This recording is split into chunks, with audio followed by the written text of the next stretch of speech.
Okay.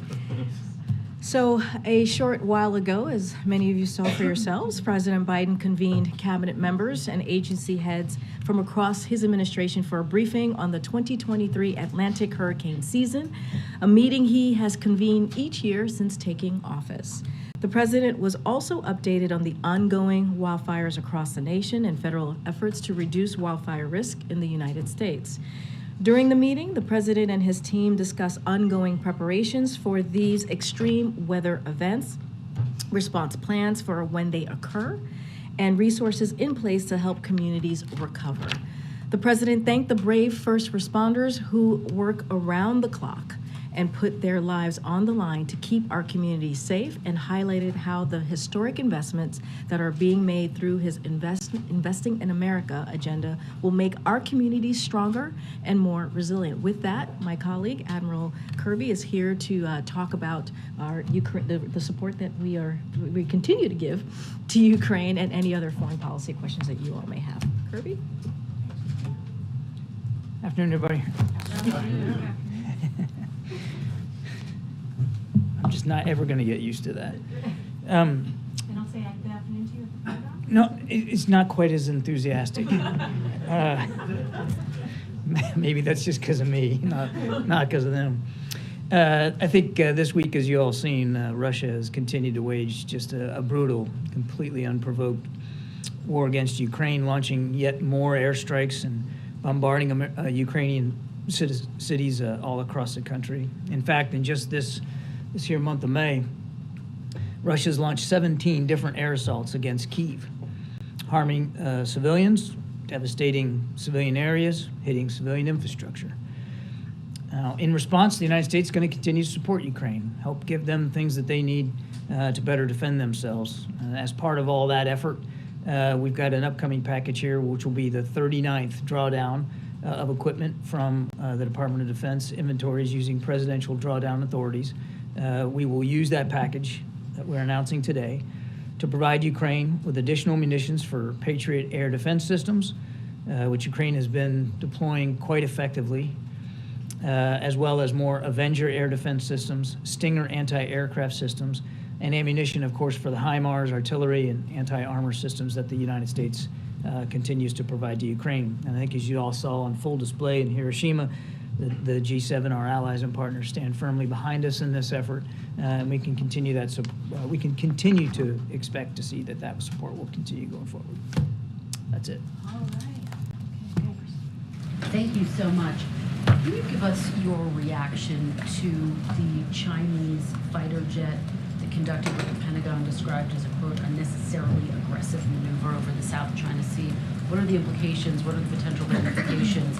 And what could the fallout be for the U.S.-Chinese relationship? Well, it was unsafe and it was unprofessional. You heard the Pentagon speak to that, and you all saw the video for yourselves. You can see that they forced that RC-135 to go through the jet wash of the Chinese fighter, which just tells you how close it was, several hundred feet. That's dangerous. And one of the reasons we want to keep the lines of communication open, in fact, one of the reasons why we want to make sure we can get that military channel back open, is so that we have a way to talk to the Chinese about incidents like this one that could lead to miscalculation and misunderstanding and maybe getting somebody hurt. What is the status of trying to reopen those talks, particularly in the wake of dust up of defense? Right now, unfortunately, the military-to-military vehicle is just not open to us. It's one of the reasons why Secretary Blinken is so eager to get back over to Beijing. We want to get back to that spirit of Bali. There are lines of communication open, and certainly we have used the diplomatic channel to convey our concerns over this particular intercept. But that's not the same as having mill-to-mill comms and having that available to you, especially when tensions are so high and the risk of miscalculations are also high. If I could just ask one on Ukraine. There were obviously the drone strikes in Moscow. Ukraine has denied that they're responsible for that. Yeah. What is the latest U.S. assessment, and could this be a sign that Ukraine's spring counteroffensive has begun? Well, we've seen the Ukrainian denial that they had anything to do. You're talking about the drone strike on the apartment building in Moscow. So we'd refer you to the Ukrainian government to speak to that. We don't have any specific information that tells us who was responsible. And it's not like we're going to go out and investigate this. It's not, that wouldn't be appropriate for us to do. And then your second question on the counteroffensive, again, we would let President Zelensky speak to this. Wherever, whenever the Ukrainian military is ready to step off here and get started, that's really going to be up to them to talk about and to explain. I would just tell you that over just the last few weeks alone, there has been a lot of fighting and a lot of back and forth here, and I think I need to leave it at that. Thank you, Karen. Hi, John. I just want to follow up on China. I think from our conversations with administration officials, including Jake Sullivan, there was a clear message that both the U.S. and the Chinese want to move forward beyond the spy balloon incident. My question is, what about the investigation? Where are we? When can we expect the result of the balloon investigation? Will it be made public? And then I have a follow-up on North Korea. So just to be clear, there's not an investigation going on. There was forensic analysis done on the material that we recovered from the payload of the spy balloon. That was done by the FBI and Quantico largely. And I don't know the status. I don't know whether they're complete or they still have things they're sort of looking at. But I wouldn't expect, and I've said this before, that we're going to lay all that out for the public. This was a espionage piece of equipment, and we want to get a better handle on it, understand it for our own national security purposes. So I would not expect that we would, lay some sort of public summary of everything we've learned. This was a capability, a surveillance capability that we certainly knew and were tracking that the Chinese were trying to develop and to improve. We exploited it when it was in the air, and we exploited the material that we recovered. And on North Korea, in the context of the spy satellite that they just launched, can you give us an update on where we are in terms of the U.S.-South Korea nuclear consultative group that the President Biden and President Yoon agreed on under the Washington Declaration? Is that all set up? Is it operational? And did the spy satellite incident kick off any elements of that? The answer to your second question, as far as I know, no, that the spy balloon didn't have an effect on us. You're talking about the Washington Declaration and the consultative group with South Korea. I don't believe that the spy balloon had anything to do with that. I'll go back if I'm... Satellite, sorry. Oh, I'm sorry. Oh, spy satellite that that North Korea launched. Yes. So I think my answer still would be no. I mean, this was put in place before they decided to try this launch over the weekend. That said, the declaration and the consultative group was certainly established as a result of the continued provocations by the DPRK over so many months here, if not years. And it's a way to help improve our ability to be responsive to whatever threats there might be. Now, as for the status of the group, I'm going to take the question for you. I don't know exactly where they are in the process. I mean, it was announced when President Yoon was here, and the teams have been working on it. Where they are in the timeline, I just don't know. Really quickly, on the diplomatic side of it, I mean, we know that there's this whole extended deterrence push for both South Korea and then also Japan. And on the diplomatic side of it, you've mentioned and other officials have mentioned that the invitation is open for North Korea anytime. But has there been any kind of specific push on the diplomatic side to entice them to come back to the negotiation table? We have been clear and consistent since the beginning of this administration that we're willing to sit down with the DPRK without preconditions to talk about the denuclearization of the peninsula. We make that case all the time. I don't have the last conversation to read out to you, but it's been a consistent message that we have delivered in various ways to the DPRK, and to date they've yet to take us up on that. So just following up on some of the president's remarks regarding Turkey, he said that there would be another call or another engagement with Erdogan in the next week. Do you have any finer detail on when exactly that call is going to happen? And is it fair to say that the main agenda item on that call is a deal where the U.S. will provide F-16s in exchange for Turkey agreeing to let Sweden into NATO? I don't have an update for you on when that conversation will occur. Certainly as we get closer to another conversation with President Erdogan, we'll keep you informed. And the president has been long supportive of providing F-16s to Turkey and to helping their Air Force modernization. That's something that that he's talked to many, many times. That has not changed, and that is not linked to whether or not Turkey accedes to Sweden's membership in the NATO alliance. We also want to see Sweden as a NATO ally, very capable military. We're used to operating with them. They'll lend terrific capabilities to the alliance. We want to see that happen, and the president expressed those concerns as well when he talked to President Erdogan over the weekend, congratulating him on his win. But to suggest that there's some sort of linkage there would be erroneous. We want to see them get F-16s.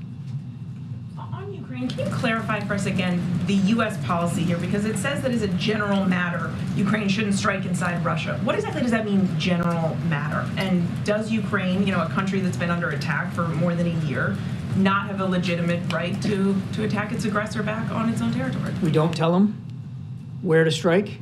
We don't tell them, where not to strike. We don't tell them how to conduct their operations. We give them equipment. We give them training. We give them advice and counsel. Heck, we even do tabletop exercises with them to help them plan out what they're going to do. But ultimately, President Zelensky and his military commanders decide what they're going to do from a military perspective. And they decide what they're going to do with the equipment that has been provided to them and that they now own.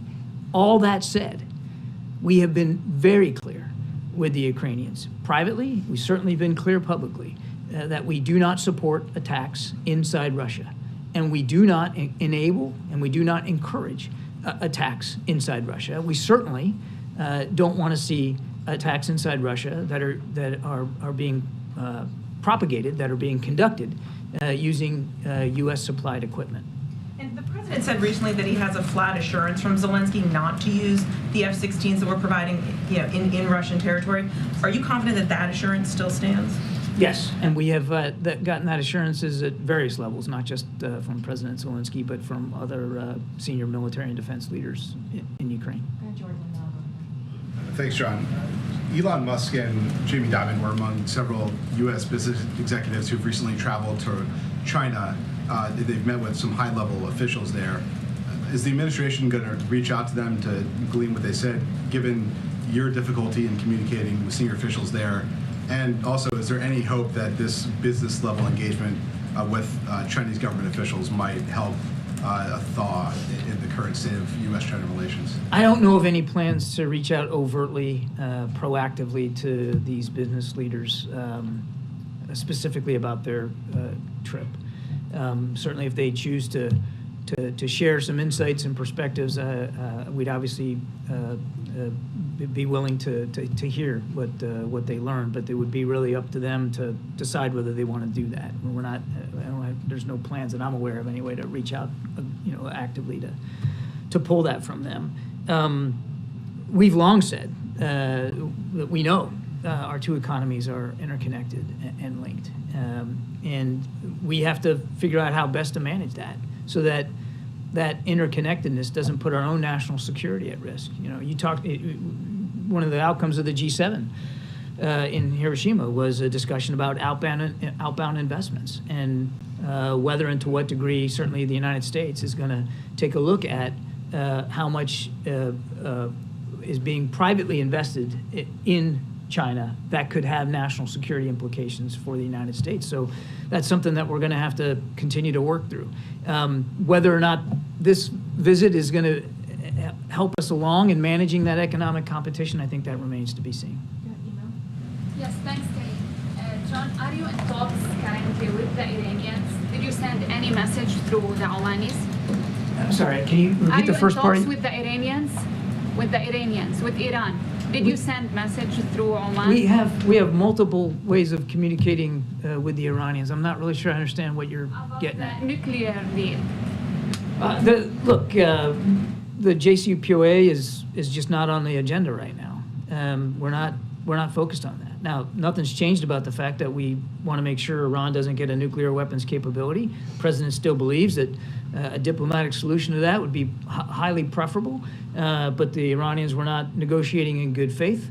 They've shown no inclination to move in that direction, and given all the other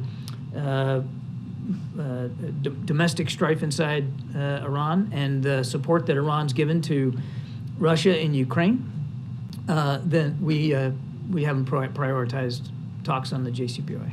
Sudan, the army walked away from the negotiations taking place in Jeddah. What implications? You're talking about the Sudanese armed forces. Yes. Yeah, look, that's unfortunate. We want to see the fighting stop. We want to see the aid get in, and it's hard for that aid to get in to people in Khartoum and around the country that desperately need it, food, water, and medicine. So it's highly unfortunate that they chose to walk away. We want them to take the opportunity for peace seriously. We're certainly serious about it. We're helping represent and facilitate these conversations. We want to see them act accordingly. Tara Reid, who was an aide to then Senator Biden back in the 90s and then in 2020 accused him of sexual assault. She announced yesterday she's seeking citizenship in Russia and she feels safer there. Does the White House have any reaction to that announcement given the accusations that she's made against President Biden? We'd be loath to comment on the musings of a potential Russian citizen. That's really up for her to speak to. Does the White House believe that her allegations may have been motivated by her allegiance to affinity for Russia? Difficult to say. I mean, I can't get inside her head and speak for her motivations and intentions. That's really for her to speak to. The one thing I will say is that the allegations that her life was at risk by the United States government, absolutely false, baseless. There's nothing to that.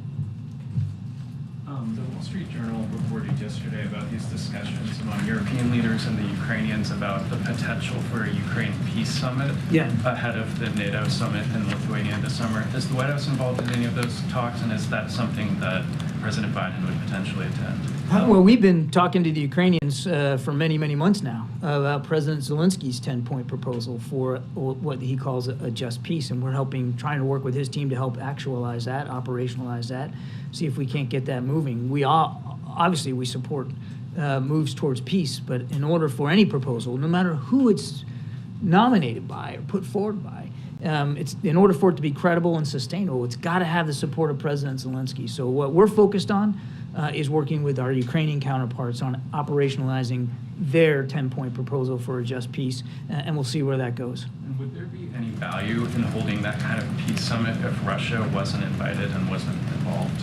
I think you first got to work with the Ukrainians, as the president said, nothing about Ukraine without Ukraine, to make sure that there's a credible proposal that can be moved forward. But where and when, or even if, the Russians can be brought to a table, that's got to be President Zelensky's decision. That's not something the United States is going to litigate on him. He has to be ready to sit down and talk. And the conditions have to be amenable to him. And then you can move forward with seeing whether the Russians can be a part of that. I would remind here that Mr. Putin has shown absolutely zero inclination. It's a great academic question. Shouldn't the Russians be at the table? Yeah, eventually, if there's gonna be a negotiated peace, of course. But again, President Zelensky gets to determine that, and the Russians have shown no inclination of being interested at all in a negotiated settlement. In my opening statement, just this month of May, 17 strikes on Kyiv alone, let alone other places throughout the country. So this is not the act of a leader. This is not the act of a nation that has any serious design on diplomacy right now. Could you give us an update, John, on efforts that the United States is making to get Evan Gershkovich back and any other prisoners? There's U.S. prisoners in Iran. There's folks elsewhere that have been, the potential subjects of potential prisoner swaps. Are any of those efforts coming to fruition or advancing in ways that make you all optimistic? All I can tell you, Michael, is that we're working on all these cases very, very hard. And I know that's an unsatisfying answer to you, but I hope you can understand why we wouldn't publicly negotiate here and publicly disclose the conversations that we're having. Certainly Evan, Mr. Whalen, and there are, as you are right to say there are wrongfully detained Americans elsewhere around the world, and we're working on that very, very hard. Each and every case is important. Each and every one is a priority, and we're doing what we can. Each case is also unique and different and has to be handled differently. And what you put forth is going to be obviously different in each case in terms of its palatability to the other side. So we are working them all hard. Is there anything that makes you optimistic on any of those cases? I would just say that we're working each one very, very hard. I don't know that I could stand here and give you a grade level in terms of optimism. What I am confident about, what we are confident about, is that we're putting a good faith effort in on each and every case, because each and every one is important. Thanks, John. Quick question about Kosovo. As you know, there's been quite a few tensions there over the last few days. Yeah. The Prime Minister said today that the U.S. response has been an overreaction. I'm wondering if you could react to that. And then secondly, whether the U.S. feels that the Serbs have a point that the low voter turnout suggests that this may not have been a legitimate election, or these elections, I should say. Yeah, I didn't see the Prime Minister's comments about our reaction, so I'll just reiterate our reaction, which obviously we believe in, and that's that all parties should take immediate actions to de-escalate the tensions. We strongly condemn yesterday's attacks against troops from the NATO-led KFOR mission. These attacks, which injured numerous peacekeepers, absolutely unacceptable. Prime Minister Kirby and the government of Kosovo should ensure that elected mayors carry out their transitional duties from alternate locations outside municipal buildings and withdraw police forces from the vicinity. Likewise, President Vučić and the government of Serbia should lower the security status of the Serbian armed forces and urge Kosovo Serbs to halt challenges to KFOR and to refrain from further violence. We want to see this de-escalated. We want to see the violence stop. That's our reaction, and I think it's difficult in any way to look at that and think of that as shrill or hyperbolic in any way whatsoever. Thank you. 2 questions, John. First, to follow up my colleague's question, you said that the Ukrainians could start their counteroffensive wherever and whenever. I just want to clarify, do you really mean whenever? Because they're running out of springtime to start a spring offensive. It's going to be up to President Zelensky. Yeah, I meant whenever. Now, I was talking in general about all their operations. We haven't been dictating to them since the beginning of this war where they're going to operate and how they're going to do it. We've been helping them, giving them advice, giving them tools, training, but it's up to them to make those decisions. The counteroffensive is no different than other operations they have conducted, whether they're defensive or offensive in nature throughout the course of this war. President Zelensky is the commander-in-chief. He gets to decide how his troops are going to behave on the battlefield, where they're going to fight, where they're going to defend, where they're going to go in the offense, and the when is absolutely a part of that. I mean,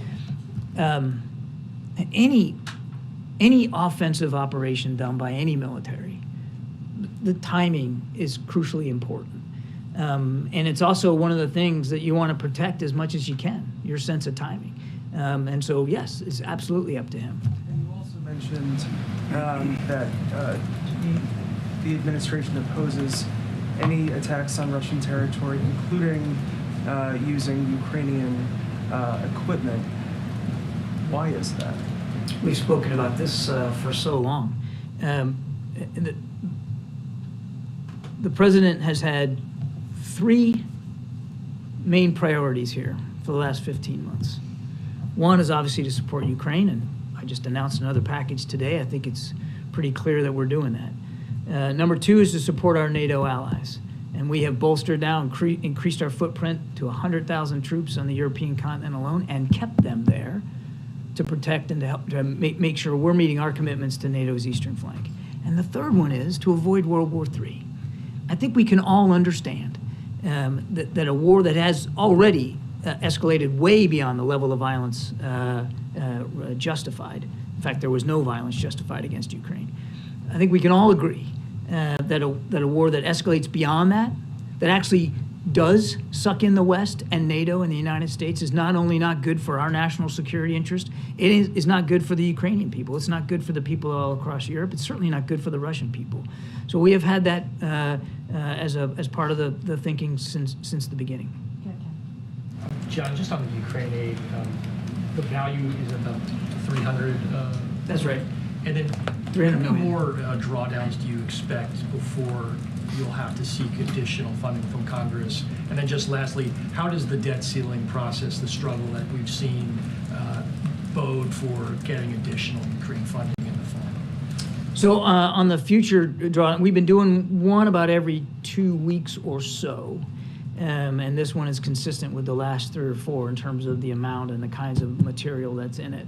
We're going to be able to keep that up based on the funding we have available to us throughout the rest of this fiscal year. So when would we go back to Congress and ask for additional appropriations? I don't know the answer to that. I mean, we're just now here beginning June, so we've got some time to figure that out, and I just don't have like a date certain on the calendar to do that. And as for the debt ceiling deal, it won't, no matter what happens in the halls of Congress, there won't be an effect on our ability to support Ukraine. Go ahead, James.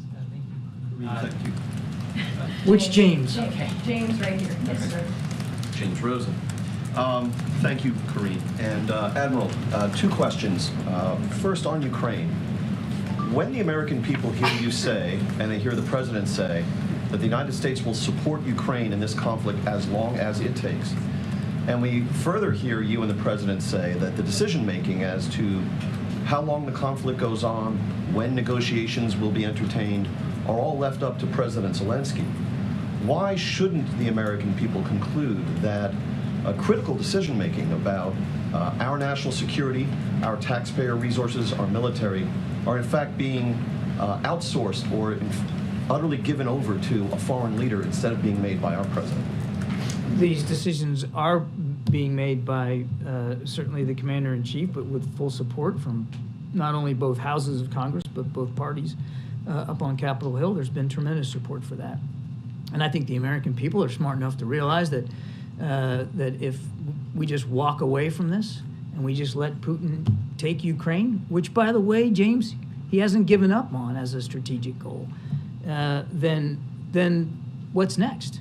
And if you think the cost in blood and treasure right now is high, think about how much exorbitantly higher it would be if, in fact, we just simply, all of us, walk away from this. Because it's not just the president that says as long as it takes. Every G7 leader repeated that same phrase in Hiroshima. We all want to see this war end. And we'd love to see it end right now. And as you've heard me say a gazillion times, it could end right now if Mr. Putin would do the right thing and pull his troops out. But short of that, and he's shown no indication of being willing to do that, we got to make sure that Ukraine can continue to succeed on the battlefield so that if and when it comes time to talks, President Zelensky can do that with the wind at his back. Nobody, except maybe Mr. Putin, wants to see this war continue. You think the Ukrainian people want it to go on for one more day after all the suffering that they've gone through? But we can't just walk away from this, and the American people, I think, understand that. On the other subject, if I might, I want to return to a colloquy that you and I had on one of your Zoom briefings. And I know everyone in this room is very grateful that you conduct those Zoom briefings. What's puzzling to me, and I suspect others, is that those briefings are not transcribed and the transcripts are not disseminated, and they're on the record. So if I could just use this opportunity first to register mild protest that we should receive transcripts of those briefings. We're not currently. Secondly, the colloquy you and I had was about whether China and Russia, or either one, should be considered an evil regime. President Reagan described the Soviet Union as the locus of evil in the modern world. George W. Bush referred to an axis of evil after 9/11. If you have governments that are running concentration camps or launching unprovoked wars where hundreds of thousands of people are being killed and the President of the United States calls the leader of that regime a war criminal, I don't see what it is that prohibits you from calling a spade and saying these are evil regimes, which you refused to do in our earlier colloquy. Well, I appreciate your advice on policy, and I'll take that back, James. But president's never been one. The president, no. Why don't you consider these evil regimes? It's not a simple question, James. It's a criticism that you're posing as a question. You'd like to see us put a label on these two countries, and President Biden just doesn't conduct foreign policy that way. I think Go look at the national security strategy. Go look at the national defense strategy. Take a look at anything that the president has said over his time as commander-in-chief about Russia and China, and you'll see that we are speaking pretty plainly to the American people and to those countries and those leaders about how we view these their behavior, their conduct on the world stage, and our relationships with them. We've been very, very honest about that. Go ahead. North Korea. According to the NSC statement on space launch yesterday, the president and his team are assessing the situation, Japan and South Korea. But I wonder why it didn't go well. Why the test didn't go well? Right. I wouldn't pretend to know specifically what happened. I saw the statement that the DPRK put out about technical problems with the second booster or something like that. I don't know. We know it failed. And frankly, why exactly it failed shouldn't be the major concern right now.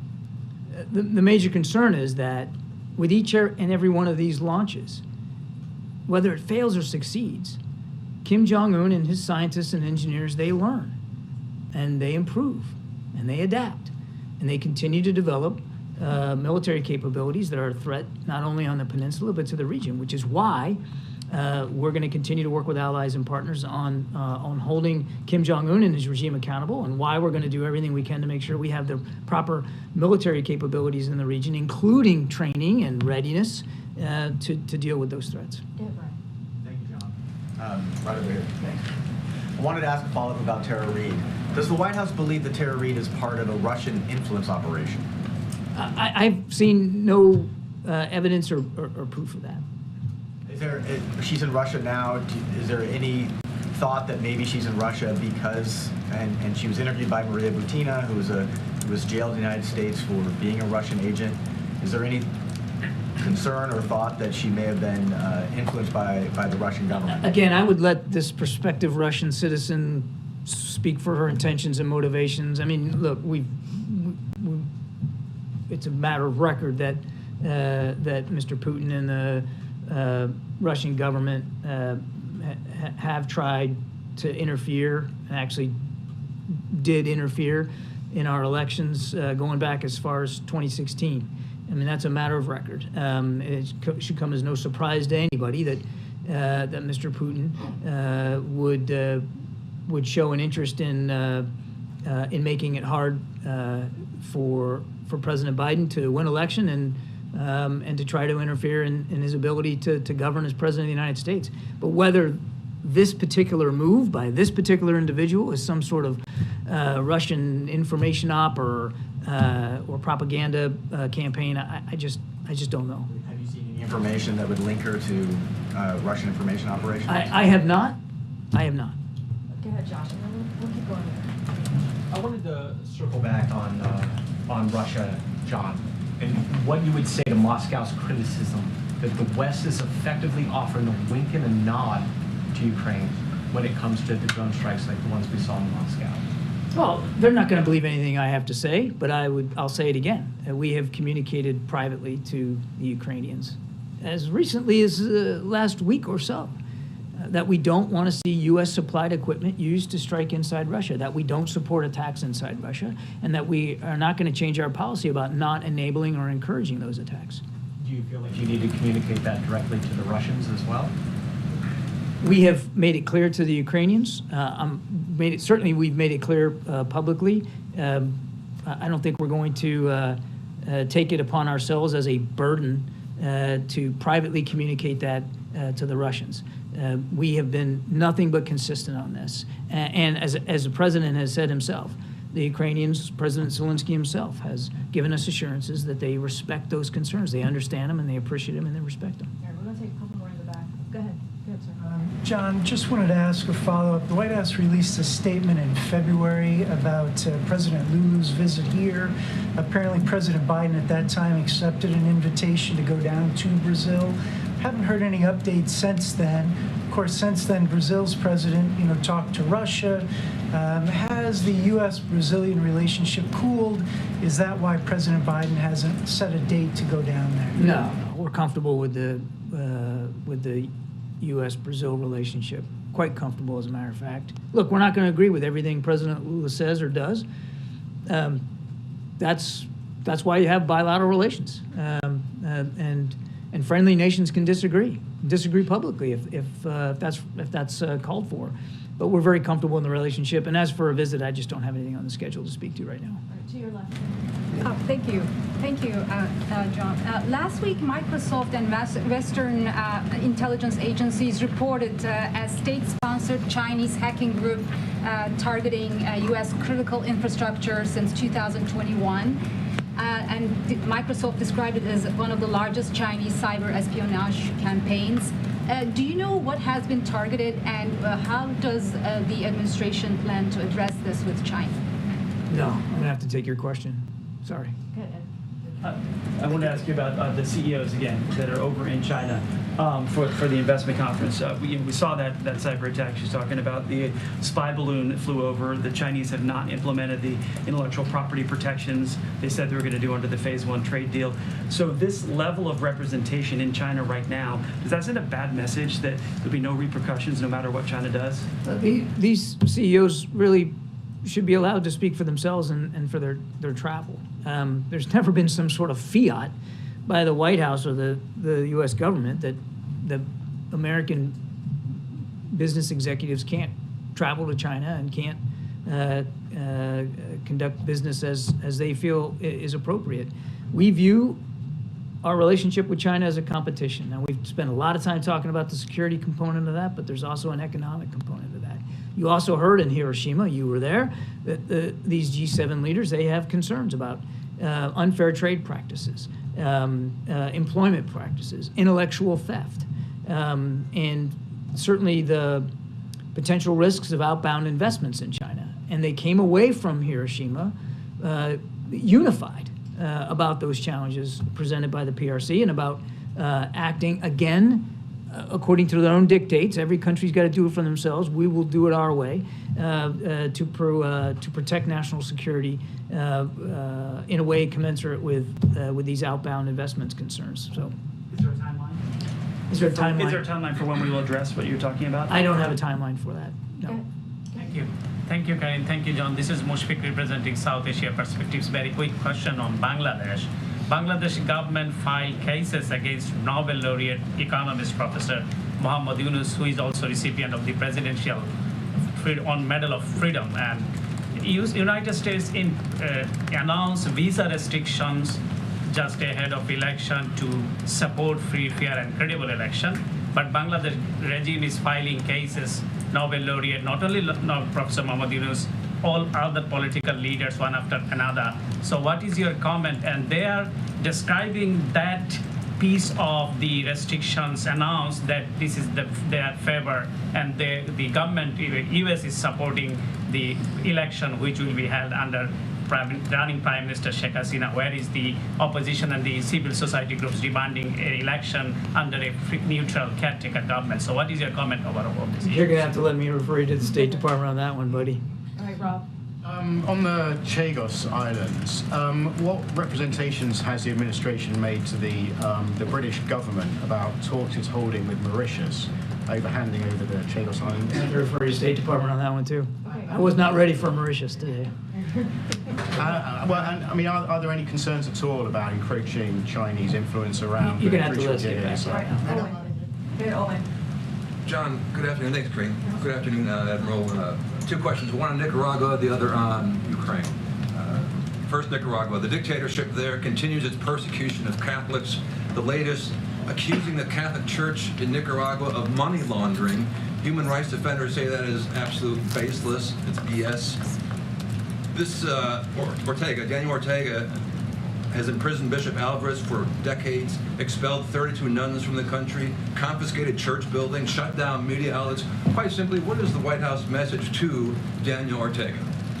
Yeah, so look, there's been a dramatic deterioration of respect for democratic principles and human rights by the Ortega-Murillo regime, including the harassment and imprisonment of democratic leaders, members of political opposition, party's faith leaders, as you rightly said, including from the Catholic Church, students and journalists. This is all unacceptable. We condemn these actions. We've already taken a number of actions to promote accountability for the Ortega Murillo regime's actions, including by imposing sanctions, and will continue to do so. Separately, in Ukraine, Pope Francis, as you know, has put together a peace mission to try to end the war in Ukraine. Simply, does the White House believe the Vatican can help achieve peace there? We believe that, as I said earlier, that there could be many helpful interlocutors in trying to get to a peace proposal. It doesn't have to be any one country or any one entity. The Chinese have expressed an interest, the Brazilians have expressed interest, and yes, I'm aware that the Vatican has put forward some interest. We would welcome any and all proposals to try to end this war as quickly and as diplomatically as possible. But as I said earlier, any proposal, if it's going to be seen as credible and if it's going to be sustainable or enforceable, it's got to be supported by President Zelensky. Now, President Zelensky has put forward his own 10-point plan for a just peace. We support that effort. We support that proposal, and we're working closely with his team to see if that can't be operationalized and move forward. All right, two more. I'm going to let John go back. Thanks, Gary. John, the Center for Artificial Intelligence Security issued yesterday a new statement signed by dozens of experts warning that artificial intelligence could lead to human extinction. Is this warning something that the National Security Council takes seriously at this point? We have taken seriously both the promise and the challenges of artificial intelligence since coming into office. The National Security Council, National Security Advisor, Jake Sullivan, certainly the President. As a matter of fact, I think you know, not long ago, the President convened a meeting here at the White House with CEOs from various tech companies that are involved in either AI research or an actual production of capabilities. There is promise and there's peril. There's both. And the President wants to see a strong private-public partnership to get after both the promises and the perils and the threats and challenges. So yes, we're taking this extremely seriously. Okay, last question. Okay. Thanks, Freedom Press. We have Elaine get the last question after me. I just got rolled over. Well, I've got a press freedom question for you. Thank you for calling me. And I have a press freedom question for you. And then I have an international polling matter question for you. On press freedom, this one was actually teed up for Karine, but I'll repurpose it a bit for you as a press office adjacent person. The press office has... I'll take that question. Why don't you ask? Okay, all right, I'll go to the second one. I'll ask you the press freedom, Karine, and John, I'll ask you the international polling question. There have been many developments in the House investigations into the First Family's international business dealings recently. There's one committee trying to get an FBI file alleging that President Biden took bribes. There's another IRS whistleblower who's alleging there's a cover-up in the investigation. Amid all of this, there was a Harvard-Harris poll this month that found that 53% of the public, including a fourth of Democrats, believe, quote, Joe Biden was involved with his son in an illegal influence peddling scheme. There's, of course, evidence that the president interacted with his relatives, associates from China, Mexico, Kazakhstan, Russia, and Ukraine. So what do you say to the majority of Americans who believe that the president is himself corrupt?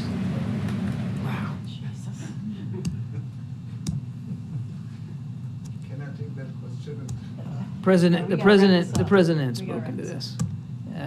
The president has spoken to this, and there's nothing to these claims. And as for the whistleblower issue that you talked about, and the document, I believe the FBI has spoken to that, and you're going to have to go to them on that. All right, let's go. Let's go. Thank you. All right, thanks. Thank you so much, Admiral. Appreciate your time. Spent about 40 minutes out here, so we try to get to as many people as possible. All right, Josh, kick us off, and I get to see you twice in 6 days. It's amazing. Yeah. So let's get back to everyone's favorite subject. What is that? Oh. We can't do enough stories about it. House Speaker McCarthy. He appears to have proposed forming a commission to find ways to address the federal debt. Did this come up in the budget talks, and does the White House support the idea? So here's, as you know, Director Young was here. She was part of the negotiation process. So not going to go beyond what she shared here to all of you just yesterday. Certainly not going to go in depth into what was discussed.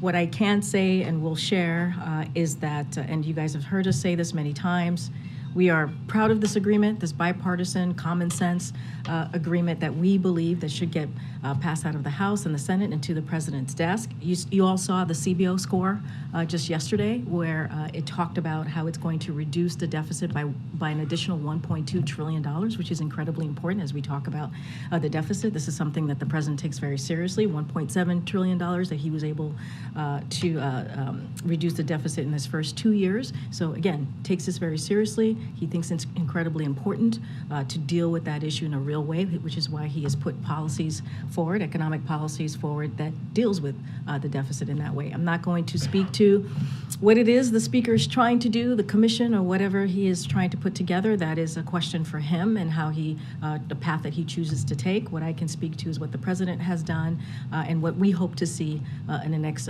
day or so. All right. Go ahead, Peter. Thank you. What is President Biden's top domestic priority? Well, we've always been very clear that his economic policy is something that's important, especially when he walked into this administration. The economy was on its head because of the COVID response that was not existing and not with the last administration, and what the president had to do, right, to make sure that we were dealing with COVID, to make sure that we were dealing with the economy. And so he put forth, along with Democrats and also in a bipartisan way, some historic pieces of legislation that turned the economy around. When you think about 12.7 million jobs created, when you think about unemployment at the lowest that we've seen in 54 years, that has been a top priority for the president, and it continues to be. And lowering prices as it relates to the economy certainly is something that the president takes very seriously and continues to work on with his team. And so today's talking about climate. There's a lot of action with China, and you mentioned high prices. So what is the top priority overall? He is the president of the United States. There are multiple issues, multiple topics that the president has to deal with. That is the job of the president, right? He talked about climate. It was not just about climate. It was about how we foresee the season coming up with hurricanes, the fires that we've seen across the country, how we're dealing with that in this country in a serious way, protecting lives, protecting communities, thanking the first responders. That's important, and Americans care about that across the country. We've talked about the bipartisan budget negotiation, which is incredibly important, right? Because we're talking about how to deal with the economy for the American people in a way that helps all, and also make sure that we do not default.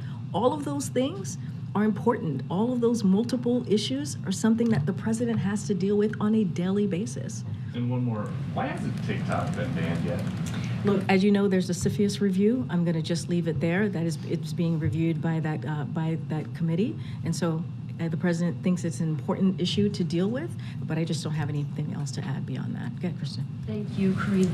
Congresswoman Jayapal has said she's going to be a no on the debt limit and budget deal. What is the White House's reaction to this, and how confident are you that this is going to pass the House? So look, the president actually talked about this a little bit right before, at the end of his meeting with the cabinet members, as he spoke about how we're going to move forward with dealing with these hurricanes and clearly fires that we're going to see this season. And so the president talked about how he sees the plan is moving forward as it relates to the bipartisan common sense budget negotiation. And he said that when he lands, by the time he lands in Colorado, that he hopes that the House would have moved forward. So we believe it's going to happen. We believe this bipartisan agreement clearly should get both Republican and Democratic votes in both the House and the Senate. As it relates to your question about the Congresswoman, look, we're not going to speak to any individual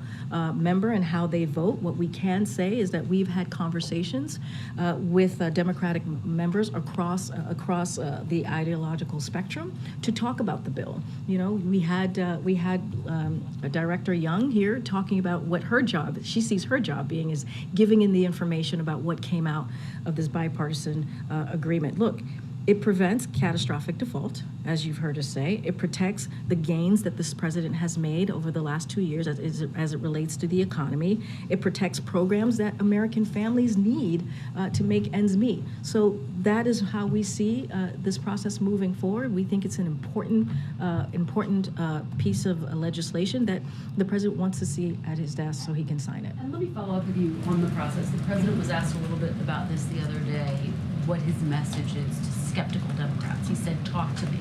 And I'm wondering if you can help fill in some of the blanks. How many Democrats has he actually spoken to one-on-one? Can you give us any names? And will he be making calls aboard Air Force One? So look, the president has been involved in this in this process throughout, right? He's been involved, personally involved.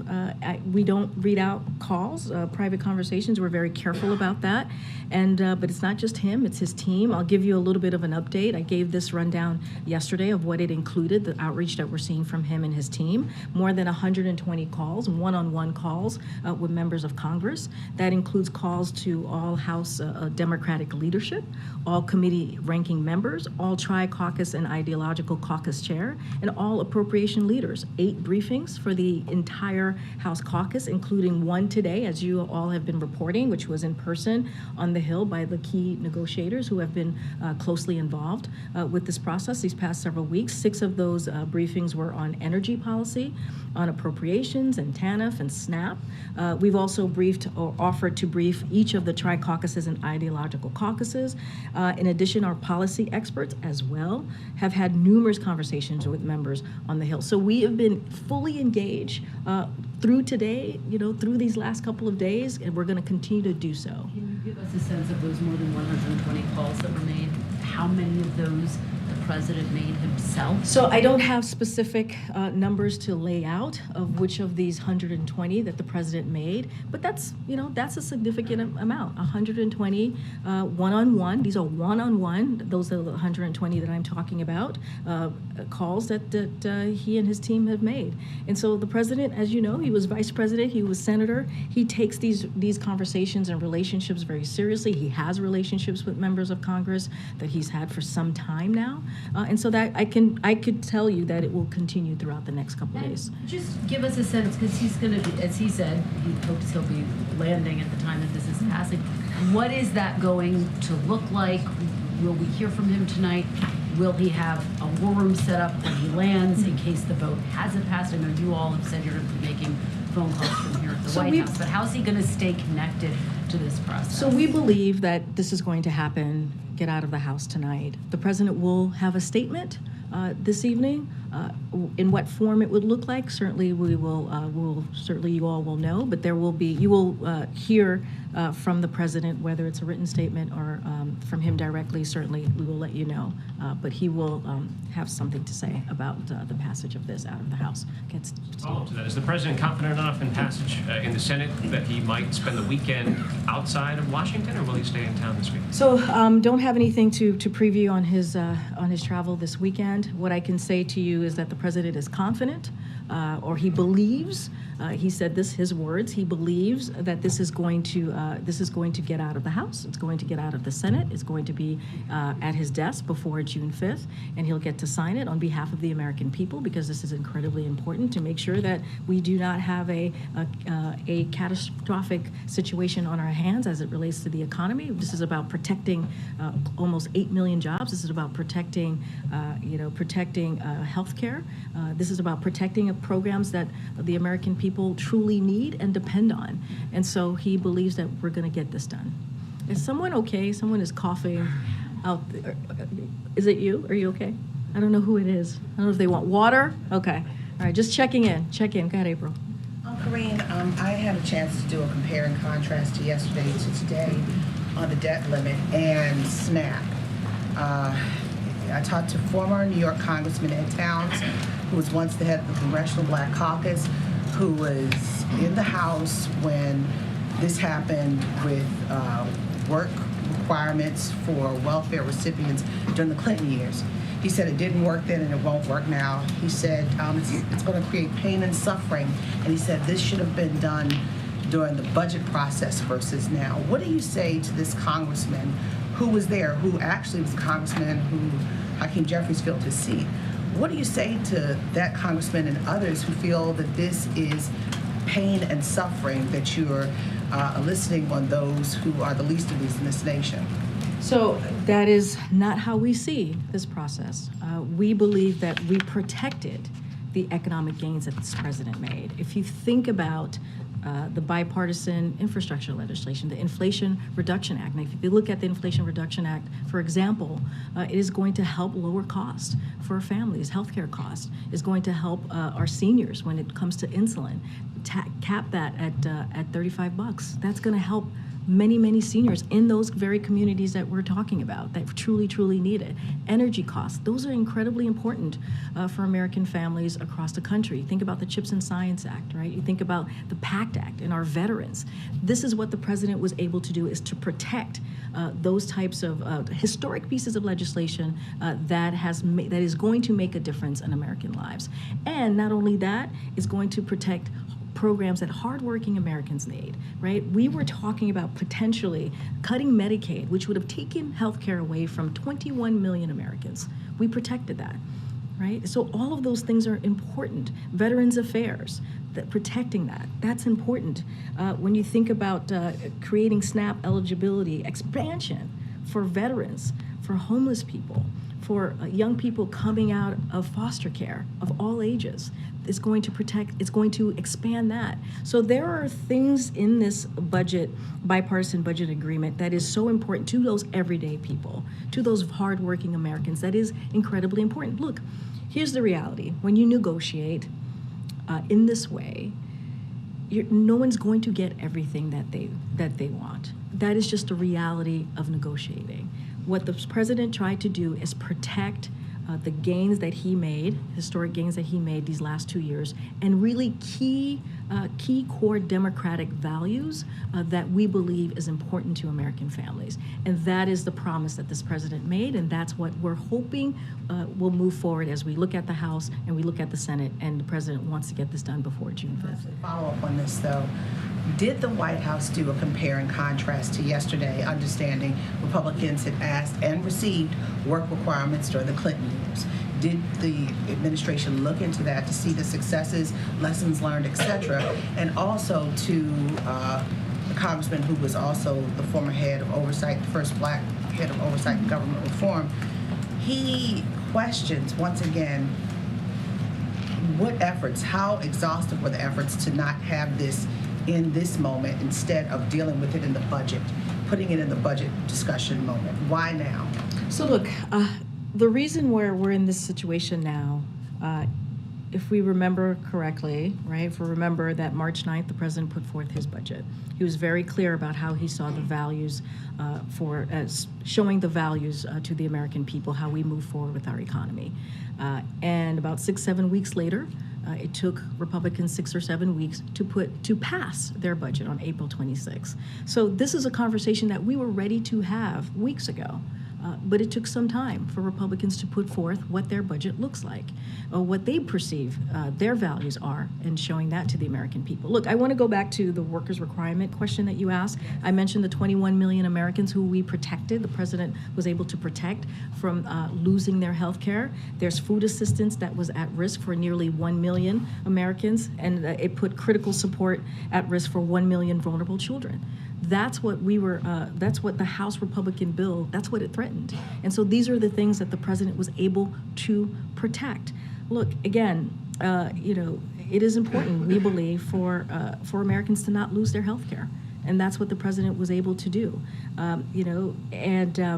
Look, the president's insistence that the GOP proposal for SNAP is temporary. And the bill includes a major expansion, again, for veterans, for homeless, for people who are homeless, for former foster youth. All of those things truly matter. And the combined impact of these provisions is that the number of people subject to SNAP work requirements will likely stay roughly the same. And so that's another thing that's important to note. When you look at the TANF policies in the bill, maintain states' ability to support vulnerable children. So that's what we were able to do. That's what the president was able to protect. And those things are incredibly important as we talk about, as we look at working families, hardworking families across the country.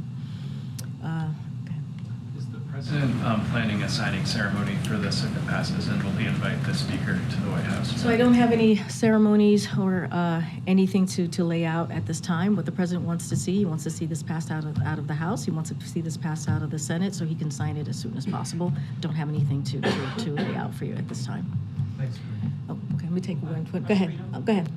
Oh, yeah, I'll take that. Go ahead. I was just going to, so last month the president signed an executive order to address current and historical environmental injustices.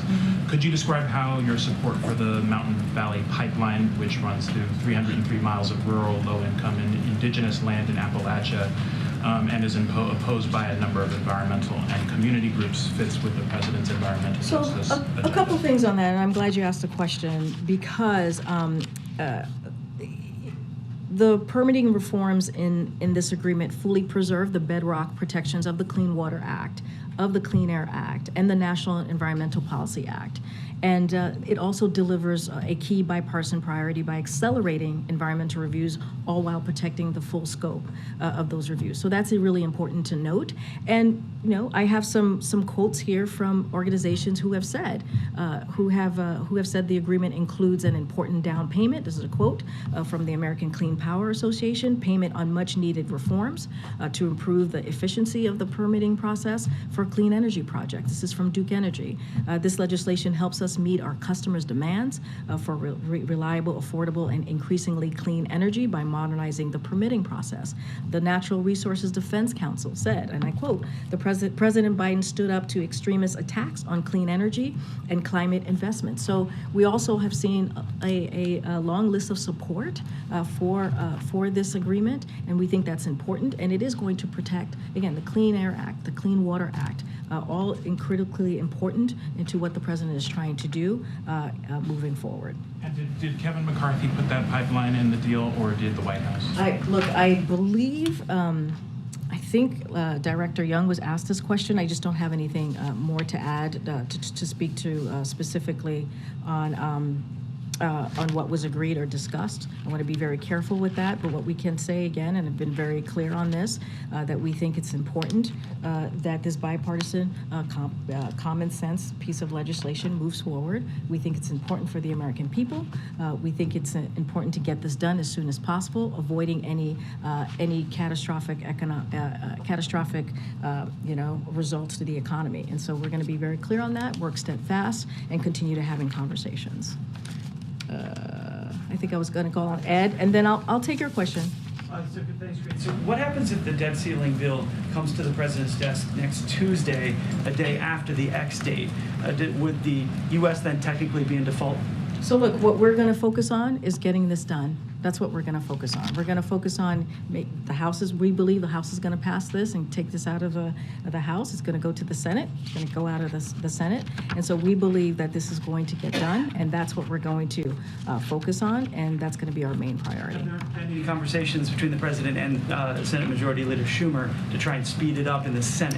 We're going to leave that process, the mechanics of how this is going to move through the Senate up to Leader Schumer. Obviously, we are in a short time frame here, and it's important to get this done as quickly as possible. As you just mentioned, the June 5th X date that the Treasury clearly spoke to recently. Stephen?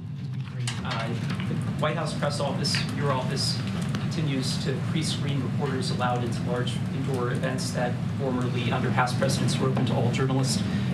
Last June, almost a year ago, 73 journalists, including reporters from nearly 2/3 of the seats in this room, signed a letter calling the process antithetical to the concept of a free press. And the Correspondents Association also has lobbied for it to be done away with. Last July, you said that ending the restrictions was a priority, yet they remain. So I was wondering if you could commit to once and for all doing away with this mysterious pre-screening process. No, I appreciate the question, Stephen. Look, every event, as you've heard from my team, I think you've asked my team this question, and they've responded to you multiple times about how this process works. Every event is different, but no matter what the venue set up, we always credential as many reporters in the room as possible. That's what we try to do here. I know you've been in many of those events. I know you've had an opportunity to ask the president a question multiple times, and so you can speak to that for yourself as well as the opportunities that you've had to be in these events. So we've also been able to substantially increase, as you've seen us do these last 2 years, the number of credentialed press and events on campus as COVID has eased. And so that is something that we have been consistent about. That is something that we have done. And so, look, we want to continue to make sure that you guys have access to him, to the president. We think that's incredibly important. And you've seen us take actions. You've seen us take action over the past several months, and you've been yourself have had the opportunity to be in those rooms. I'm going to. Are you still committed to rolling back this restriction and ending the pre-screening process? Here's the thing: there is no restriction. Every event is different. Every event plays to the room that we're in. We have expanded credentials over the past several months. You are aware of this. You have experienced this. We have talked to you outside of this briefing room multiple times about this. And this is something that clearly, as COVID has waned, we've taken this very seriously and has taken in the comments and the requests that's come from this room. And also, I just want to answer James's question about the NSC. Hold on, there's another question too. NSC, we've heard those requests. We're going to work through that with the NSC comms to make sure that you guys have transcript of those gaggles. All right, thanks everybody. Thanks. Thank you.